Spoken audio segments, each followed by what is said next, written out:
Son of a bitch. Super Mario 3D World, the game that takes the Wii U from, the Wii U blows, to, oh hey, check it out, you can blow on the Wii U. Now personally, I love this game, and best of all, it's got some really interesting and quirky glitches, so let's kick things off with this first glitch, which is really easy to do, and it's very surprising that nobody at Nintendo picked this up. If you perform a rolling long jump and bounce off another character whilst wearing a Tanuki suit or a cat suit, the character that bounces off the other character's face will temporarily disappear. And by disappear, I mean you can see right through their heads and only their eyes stay visible. If I slow the footage down, you can see clearly just how clearly you can see through their clear heads. Now strangely, this doesn't happen when you play as Peach wearing a Tanuki suit, so what exactly is going on there? Who the heck knows. Although Cat Peach looks like she's wearing a literal eye mask. It's a mask of just her eyes. And you know, I think the strangest thing about this glitch is that Nintendo didn't see this. They looked right through it. You get it? Because their faces are see-through.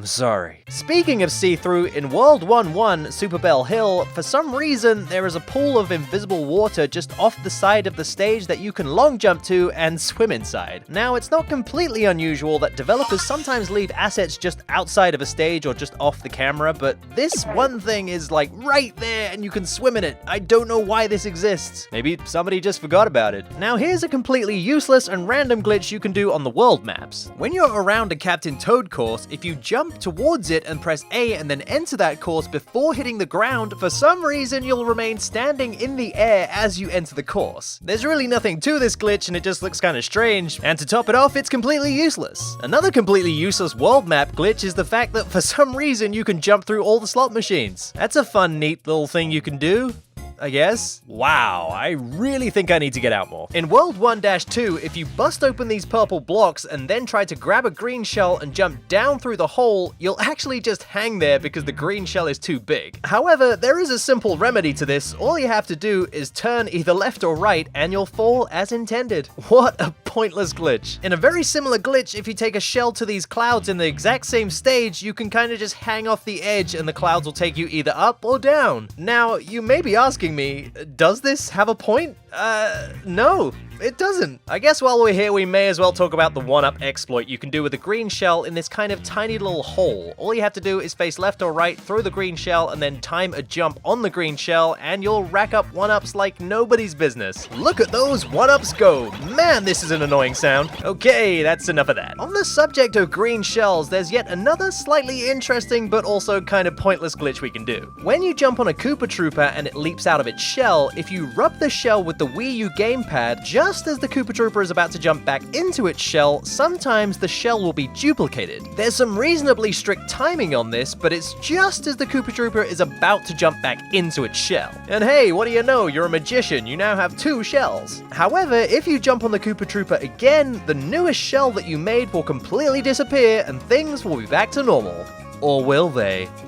Yeah, I'm just kidding, they will be. Well, actually, there is something else we can do with this glitch if we have another player. With one player as Rosalina and the other player as Toad, you need to head to the end of World 1-2 where you can find this Koopa Trooper. We then need to duplicate this Koopa Trooper's shell and then have Toad jump inside it. And with that done correctly, then have Rosalina jump on the Koopa Trooper's head so that the shell that Toad is inside gets warped. You're now free to get rid of the Koopa Trooper because honestly, he's just gonna get in the way. You then simply have Rosalina pick up the shell, fire it towards the flagpole, and then knock it back with a Y attack, and if you do all this correctly, the game will softlock in a spectacular way.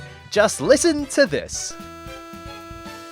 It's music to my ears. And this is actually a really bad crash. You cannot go to the home menu and you just have to switch everything off. So yay, you broke your game, well done. It turns out that shells aren't the only things that we can duplicate. Using an invincibility leaf, if you place any other power-up just next to it and then ground pound the 2 at the same time, you'll end up duplicating the power-up that isn't the invincibility leaf. So for instance, you'll end up with one catsuit that you wear and the other one will become a backup. And this will work for any power-up in the game, although Although, I'm not entirely sure how useful this can be as you're trading out the most OP power-up for tanuki suits and fire flowers. While we're on the subject of the invincibility leaf, there's another couple of glitches we can do. The first of which involves these baddie boxes. Using the invincibility leaf, if you destroy one of these baddie boxes while it's active and glowing red, the sound of the baddie box will continue playing long after it's been destroyed. Wow, that's an annoying sound. I kinda just wish I'd left it alone. The second invincibility leaf glitch is also really simple to pull off. All you have to do is, using the invincibility leaf, go into a stage where you can find bombs and then simply pick one up and wait for it to explode whilst continuing to hold the Y button. The bomb will explode, but because of the invincibility leaf, you won't actually get hurt, so the character you're playing as will continue to hold the bomb in the air as if it's still there. As you can see, Mario is now holding absolutely nothing, and it looks like he's just kind of running around in terror.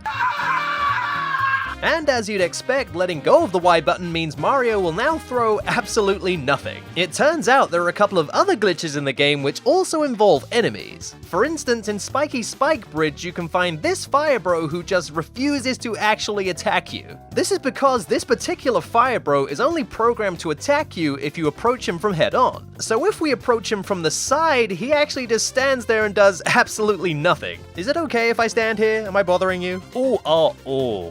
Oh man, oh wow. That's awkward. Another glitch you can do in the game involving enemies takes place in Deepwater Dungeon with these Madpoles. When this pool of water rises all the way to the top, you can freeze these Madpoles in place by using the Wii U gamepad screen. If you then wait for the pool of water to go all the way to the bottom, what will happen is if you unfreeze the Madpoles, they'll kind of just snap to the surface of the water no matter where they are. Is it the most amazing glitch ever? Probably not. But is it fun to mess with the enemies in this game? Absolutely, positively, yes. So why not carry on doing exactly that? In Peepa's Fog Bog, we can mess with the Snow Pokies, and Snow Pokey is now one of my favorite words to say. Have a Snow Pokey follow you around until it reaches about this point and then activate this POW block. And what will happen is the blocks will now kind of just appear underneath the Snow Pokey, and now he's just kind of ahead on top of a block. He's kind of just vibrating in pain.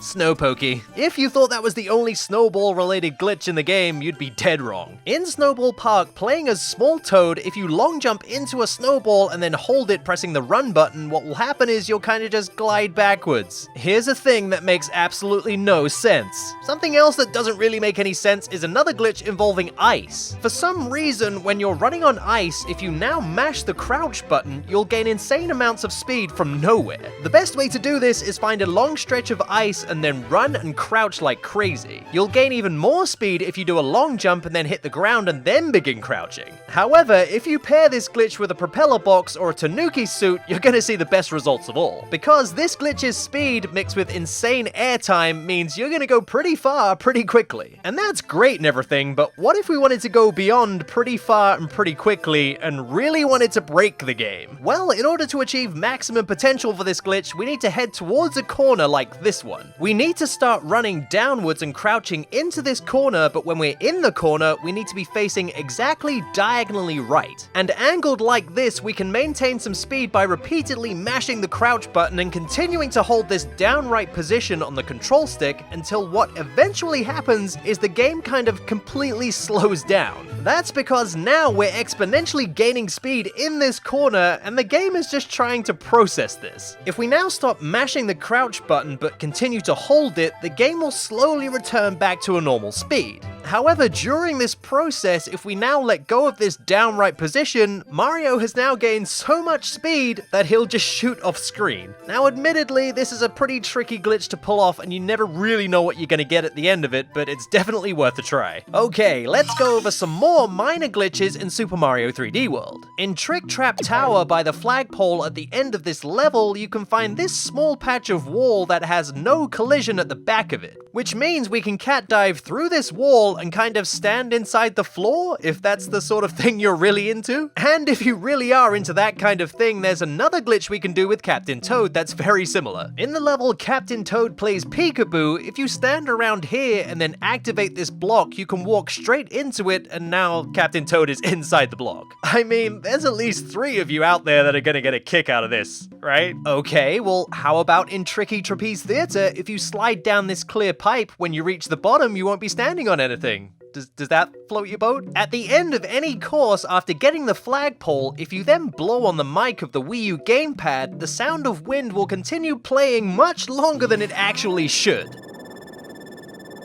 I know, it's amazing. Alright, that's it. I'm done with these tiny little glitches. It's time to really lose our heads, and I mean literally. In Bowser's Bullet Bill Brigade, you want to head to this point with Cat Toad. And here you'll find 2 cannon boxes. And what we want to do is stand about here and then start walking up and left. And when you're about to be underneath the cannon box, you need to claw and then immediately jump while still holding up left, and you'll then immediately see that Cat Toad now has no head. What's happening is we're kind of entering the cannon box in a weird way where we don't actually activate it properly, and instead Cat Toad's arms and head are actually being shrunk as they usually would be, but the cannon box isn't where it's supposed to be. Now, aside from the very obvious and hilarious side effect of not having a head or arms, it also transpires we're completely invulnerable to attack. The game acts as if we get hit, but doesn't actually carry through. So despite not having a head, we're completely untouchable. Not even Boom Boom can touch us. If only we didn't look so ridiculous. I don't really know if this is insanely cute or nightmare fuel. I think I'll let you guys decide. Of course, nothing great lasts forever, and as soon as you touch the flagpole, everything returns back to normal. Maybe it's for the best. Let's talk about one of the one and only major out of bounds in this game. And this particular out of bounds takes place in World Bowser on the main map. When you first enter World Bowser, you'll notice this clear pipe. And it just so happens we can get on top of this pipe if we do a running jump from about here. Now this can be kinda tricky and you probably won't get this first attempt, but if you keep trying, you will land on top of the clear pipe. And once you do get on top of it, it's then possible to jump onto the other part of the clear pipe, and then you're basically free to kind of venture out of bounds, but mostly it's just falling to other parts of the map. Now, apart from the obvious glitchy side effects of doing this, there isn't really too much to this out of bounds. However, it does help create a significant skip during a speedrun where we can actually drop down to the World 4 Mystery House and pick up a bunch of green stars, enough green stars in fact that we can actually skip getting them elsewhere. So it's not entirely useless, and kinda makes the tricky jump trying to actually get on the pipe sort of worth it. Moving into our final glitches now, and they all concern something that's a very useful technique in speedrunning, and it's something that's going to help us break the game just a little bit more. This is a technique called cat momentum. Basically, it's a way of keeping your momentum by storing the speed you get from a cat dive.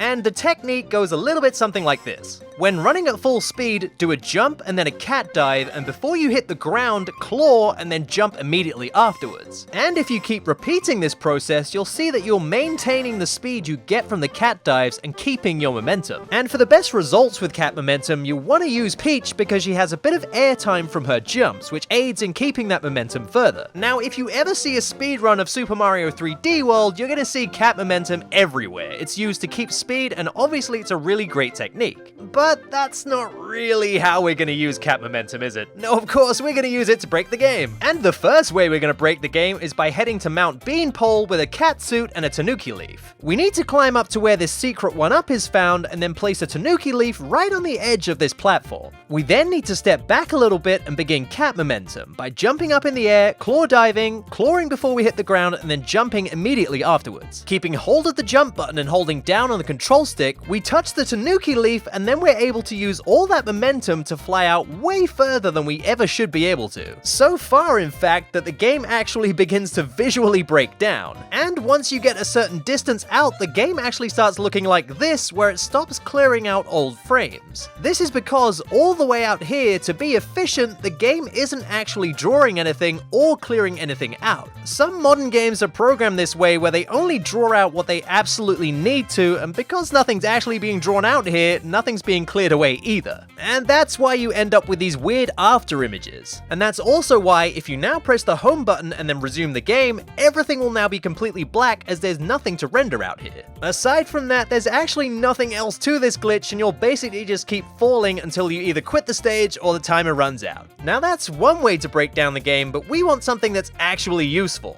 We're now going to head to the Great Tower of Bowserland, and in this stage we can see a cutscene where Bowser turns into Meowser. Now this isn't a particularly long cutscene, but paired with the ride down here, it's a significant amount of time if we can skip it, which it just so happens we can. For this glitch, we're going to use Peach again, and we need to place a Tanuki leaf right about here. We then need to jump and do a cat dive towards this ramp and slide down the ramp, and then jump at the very end of it to the right, performing another cat dive to get more speed, and then hopefully jump and then hover into the Tanuki leaf. And topping the whole thing off with a jump up and to the right. Now this is an extremely complicated set of moves in such a short space, so I've slowed the whole thing down to explain, but it all happens pretty quickly. If you manage to gain enough height and speed from this, you'll actually be able to glide over to the section where the Meowser boss actually begins, only because we didn't go through the Meowser cutscene, there's no music trigger, so this whole thing is just sound effects. Now to say this skip is particularly difficult would be an understatement. And honestly, outside of a speed run, it's really not worth the hassle, but it's definitely an interesting skip within the game. And that about wraps up this episode with some interesting, quirky, and hilarious glitches in Super Mario 3D World.